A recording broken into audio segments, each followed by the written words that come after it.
राज्यामध्ये आठवडाभरामधल्या 2 मोठ्या घटनांचे 5 आरोपी फरार झाले। बदलापूर घटनेमधील शाळा अध्यक्ष, सचिव आणि मुख्याध्यापिका फरार आहेत, तर पुतळा प्रकरणामध्ये शिल्पकार, आपटे आणि इंजिनियर चेतन पाटील हे देखील फरार आहेत। 2 मोठ्या घटना, 5 आरोपी फरार। पुतळा प्रकरणात गुन्हा दाखल झाल्यानंतर शिल्पकार जयदीप आपटे फरार। पुतळा प्रकरणातच स्ट्रक्चरल इंजिनियर चेतन पाटील फरार। सध्या चेतन पाटील आणि आपटे हे दोघेही फरार आहेत। पोलीस या दोघांच्या पाठीमागवर आहेत। जर बघितलं तर आता चेतन पाटील यांच्या घराला कुलूप आहे, त्यांचा परिवार सुद्धा बाहेर गेलेला आहे। सध्या चेतन पाटील याचा मालवण पोलीस असू दे, कोल्हापूर पोलीस शोध घेत आहेत। कोण आहे शिल्पकार जयदीप आपटे? कोसळलेला पुतळा बनवणारा शिल्पकार। शिल्पकार आपटे मूळ कल्याणचा राहणारा। अनुभव नसतानाही काम मिळाल्याचा आपटेवर आरोप।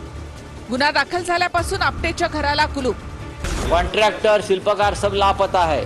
मुख्यमंत्री के बेटे को पूछो आपटे कहाँ है। आपटे जो शिल्पकार आहे त्याचा पत्ता नेवीला कुणी सांगितला, हे सगळं बांधकाम खात्याच्या पुढाकारातून झालेलं आहे आणि बरोबर तो कल्याणचाच आपटे निघावा। या सगळ्या कामामध्ये आपटेचा पत्ता नेवीला सांगण्याचं काम कुणी केलं? छत्रपती शिवाजी महाराजांचा जो पुतळा उभारण्यात आला होता काही महिन्यापूर्वी, तो कोसळल्याची घटना घडली होती। शिल्पकार जयदीप आपटे हा कल्याणमध्ये वास्तव्याला आहे, मात्र पोलिसांनी गुन्हा दाखल करता जयदीप आपटे यांनी आपल्या घराला कुलूप लावून नॉट रिचेबल झाले आहेत। कलम 109, 110, 125, 318, 35, 3 अंतर्गत गुन्हा दाखल। शिवरायांच्या पुतळ्याच्या जॉईंटसाठी वापरण्यात आलेलं नट आणि बोल्टला गंज लागल्याचा एफआयआर मध्ये उल्लेख आहे। पुतळ्याच्या उभारणीकडे दुर्लक्ष केल्याचा आरोप।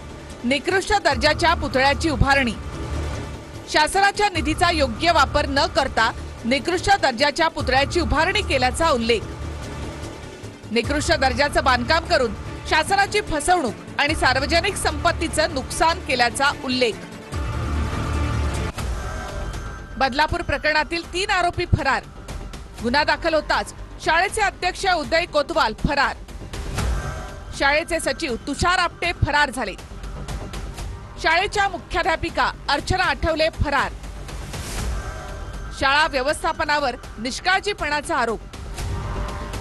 पोलिसांकडून शाळेच्या 3 जणांवर गुन्हा दाखल। फरार आरोपींना शोधून त्यांच्यावर कारवाई करू, देवेंद्र फडणवीस यांचं वक्तव्य। जे कोणी ज्यांच्यावर गुन्हे दाखल झाले असतील ते कुठेही पळून गेले तरी त्यांना शोधून काढू आणि त्यांच्यावर कारवाई करू।